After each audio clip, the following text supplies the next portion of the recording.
StraightallDay.com. Dre Baldwin, workonyourgameuniversity.com.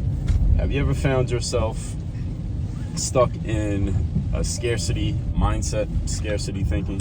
Now, there's some people out there who think like this is your normal default, but there are others out there, I think some of you would fit this description, that sometimes just you have periods of thinking in a scarcity mentality, and then maybe you get over it after a while. Maybe there's a circumstance that causes you to think like this, and I want to give you some tools that you can start using anytime you catch yourself in a mindset of scarcity, because scarcity thinking is rooted in, and those of you not familiar with the concept, you have experienced it even if you don't have a label for it.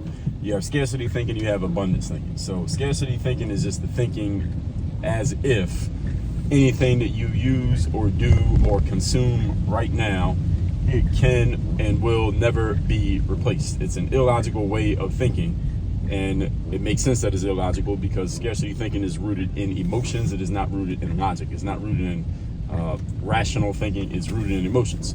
It's an emotional feeling like, damn, I can't spend this money, because if I spend this money, then I'm not going to have money again. When we all understand logically, you probably will make money again, even if you're not sure how you're going to make the money or where you're going to get it from or how much you're going to have.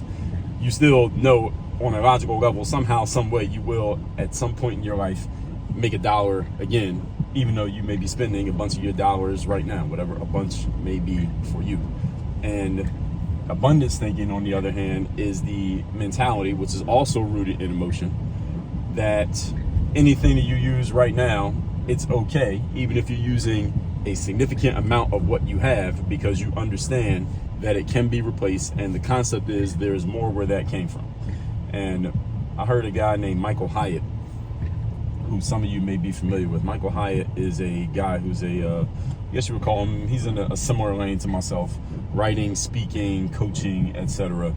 And I was listening to him, this was years ago, probably 10 years ago, I heard him saying this, that anytime he uses something, some resource of his, the thing that he would always remind himself of, and he would repeat back to himself, is there's more where that came from. You spend some money, there's more where that came from. You put out some content or you share a good idea, there's more where that came from. There is always more that you can produce. There's always more that you can get. And therefore, there's no need to go through life thinking that just because you used something now, even if you used a lot of something right now, even if you use all of something right now, there is no reason to believe that it cannot be replenished, replaced, or that you cannot get or find better. This is something that I've talked to my audiences about a lot of times, not when it comes to, let's say, intangible, this dude is not even looking where he's going, intangible resources like money and things like that, or hard resources, let's say money or food or things like that, but also when it comes to opportunities, people.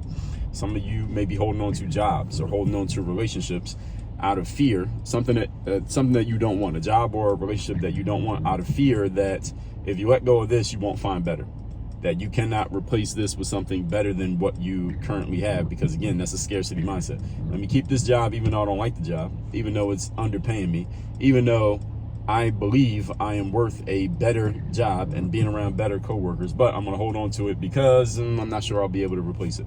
Now, I'm not saying that there may not be a little bit of logic involved in that, but it turns into a scarcity mindset when what makes it a scarcity mindset is that it is based in fear. It is based in lack, a feeling of lack and a feeling of there's not enough. That's what defines it as scarcity mindset. It's not saying that you can't come up with a logical justification for it, because human beings, and the more intelligent you are, the better you are at this, we are really good at coming up with logical justifications for emotional decisions.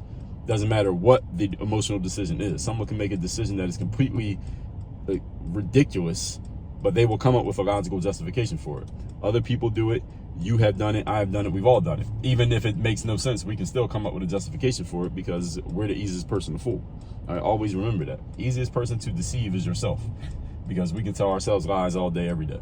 Anyway, the concept that I want you to take with you, and the idea, I told you, there's more where that came from. Anytime you spend some money, there's more where that came from. Anytime you use a bunch of energy, anytime, and the only thing there's not more where it came from is your time. So don't use it with time.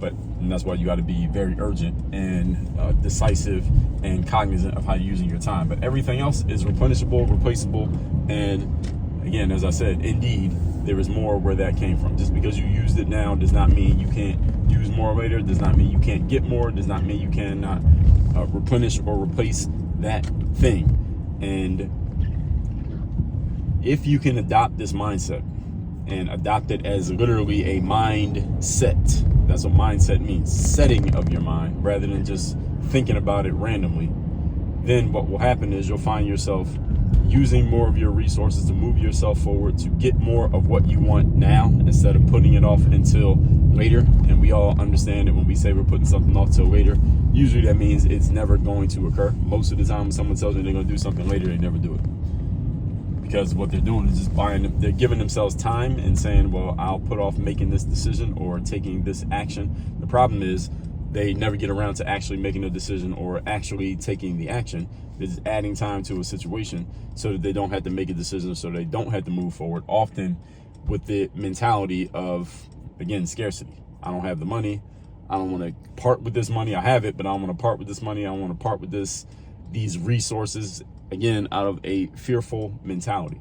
When you can adopt the abundance mentality, knowing that you can and will get more, first of all, what it does is it opens up the floodgates for you to actually do more things. And usually when we do more things that are based in something that can help move us forward, usually we end up getting more on the back end. It's pretty much how it works. Problem is, many people don't put themselves out there enough or give themselves enough opportunities to win. Therefore, they can't win. You don't put yourself in a position to win, you can't win. If you don't play the game, you can't win. Now, if you don't play the game, you also can't lose, but at the same time, you can't win. So again, what are you thinking here? Are you thinking more scarcity or are you thinking abundance? Because if you're playing a game, it's equally possible you could win or you could lose. But which one are you considering? Which one is driving your decision-making process? The possibility of winning or the possibility of losing? You can choose. And of course, you may say, well, some people have a better chance of winning because they may be better at the game or they're better prepared or they have more resources, right? But guess what? The fact that you've decided that I'm going to get in this game and I'm going to set myself up to win leads to what? Preparation, resources, skill, ability, doing the work, confidence, et cetera, all the things that lead to winning. You see how these all serve each other? So the general idea here of this more where that came from is you putting yourself in a mentality and an energetic state of abundance. And one thing that will help you with this, there are a couple things that help you with this. One of them is getting around people who also have this mindset of abundance. If you've been raised around or you've been hanging around a lot of people with scarcity mindsets, get away from them. Or if you can't get away from them, counterbalance their scarcity energy with abundance energy by listening to people who talk about abundance, listening to people who reflect an energy of abundance. Even if they're not using the language, their energy reflects that you can win, you can succeed, that you don't have to look at life as some type of situation of scarcity and lack and always coming up short. Get around people who talk like that, who sound like that, who at least when you hear them talk or you see them do their thing, it gives you that energy, even if, again, they're not using the exact language, because this is what's going to help set it in your mind are the things that you are consistently taking in. This is the way the subconscious mind is programmed, through repetition, through emotionalization, and through immersion. So if you are immersed or having it repeated to you that you don't have enough, or you're coming up short, or you're around people who always think like that, well, of course you're going to think like that. It makes perfect sense. And it's just going to keep reinforcing it in your own mind. So if you want to change your mentality, get around people who already have the changed mentality. That is immersion. And the more you are around that, and the more you're having it repeated to you, the more it'll become a normal way of thinking for you. This is why your upbringing, whatever it was, if you come to the point of realizing that there were some things in your upbringing that did not serve you, it is now your responsibility as an adult to do something about that and counterbalance the garbage that was put in you as a youth. It is no longer okay to blame your parents or blame your environment or blame the people who are around you. Now, they may have been responsible for that getting in you, but they probably didn't do it on purpose. And even if they did, it's still your mindset. It's your life. You're the one who has to take ownership. You're the one who has to do something about it. So with that said, folks, you would like some direct help with this coming straight from me, go to workonyourgameuniversity.com. That's where you can get my direct help as your coach and get access to all of our trainings and courses around mindset, around everything that I'm talking about here, around sales, around strategy, systems, accountability, full implementation, all with me as your direct coach in the process, taking you on the journey step by step. That's at workonyourgameuniversity.com. Work on your game. Dre all day.